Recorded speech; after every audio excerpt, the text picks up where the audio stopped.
while they consume what they shouldn't consume, and they get cancer and all cancer of the relationship, cancer of the mental, cancer of the physical.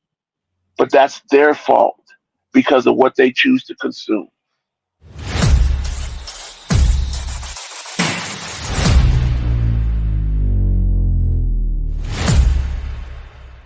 All right, so let's address two things. The lady said that there's not enough good men out there, right? And Kevin Samuels said it best. Okay, even though we know that there's a lot of good men out there, they're just not picking them, right? But if you know that there's not a lot of good something out there, if you go to an apple stand or a fruit stand and you see a pile of bad fruit, and you're like, wait a minute, there might be some good ones in here. Why pick why pick the one that's bad for you? Like, it might look good, it might have certain things that you wanted to have, but what made you pick that up? What made you pick up the one that you knew was not good enough for you, or not, or bad, or whatever? What makes you pick that up? Like you said, they pick with their emotions. Oh, because everybody else is picking this up and eating it, or it's just popular to do it, and and they don't listen to us.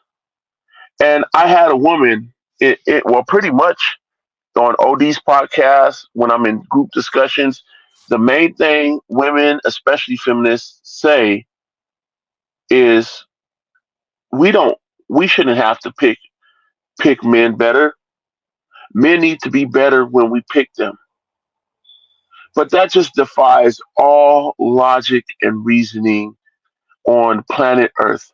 That's like saying Krispy Kreme and McDonald's need to have health food in there, and you want to change the entire format of Krispy Kreme and McDonald's to fit you.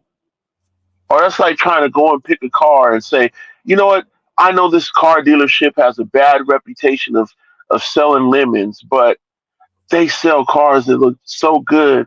I look good riding in these cars. You need to have better cars for me to pick. You're not going to change dealerships. And that's what they're doing. And it just gives me a headache because I'll go back to church again. I hate to keep on doing this on your show, but it'll be the whether secular or non-secular, it'll be the church, it'll be a book club, it'll be somewhere, and I'll be there, and they'll be like, "Oh, Walt, yeah, how you doing, Walt?" And I'll say, "Hey, you find a good man yet?" Ah, no, I haven't found a good man. I'll be like, well, we was just at this book club, or we was just at church. What about brother so and so? Brother so this. Ah, well, he's a nice guy, but that goes back to your show. Like, the nice guy finished last. She does not have a taste or an appetite for the good man, and that's the problem. If you don't have a taste and an appetite for something, your health will always be poor. If you have a physical taste for McDonald's and Krispy Kreme every week, your health will be poor. If you have a mental and spiritual taste for Krispy Kreme and McDonald's men, your mental and spiritual health will always be poor. Your relationship health will always be poor. Don't go blaming that on the health food store. You're letting the food set in the health food store going moldy and rotten, or then when you do buy food from the health food store, you let it sit in your refrigerator and go moldy and rotten. That's the same thing that they're doing with these men. They're leaving the men on the shelf in the health food store and going and playing at McDonald's and Krispy Kreme and complaining about their health. Or when they do bring a man home that's healthy, they'll leave him sitting in the refrigerator on the shelf to get moldy and rotten. Come on. While they consume what they shouldn't consume, and they get cancer and all cancer of the relationship, cancer of the mental, cancer of the physical. But that's their fault because of what they choose to consume. Facts, man. These women are the ones picking struggle love, and they're mad at their man that they haven't arrived, like they're not 25-year-old millionaires.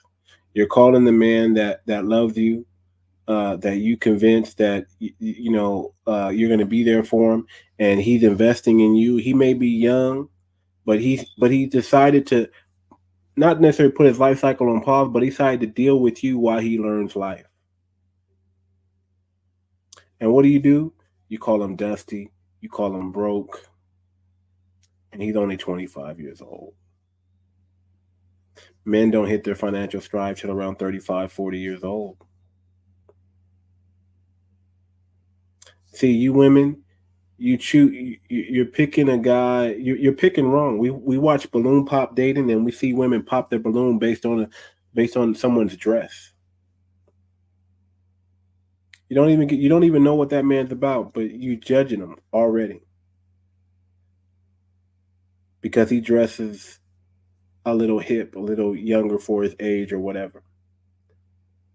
What about when we see you, grandma, walking around in a two-piece, showing your belly button, showing your curves? You got three kids. Ain't you supposed to be put some clothes on by now? Ain't you supposed to have learned to put some clothes on, and you out there looking like Sukiyana? You know what I'm saying? So we over here, we trying to give you the game, and we're trying to put men up on game, and we're trying to let them know, hey man, listen, leave these women alone. If you don't know about the four B West movement, Google it.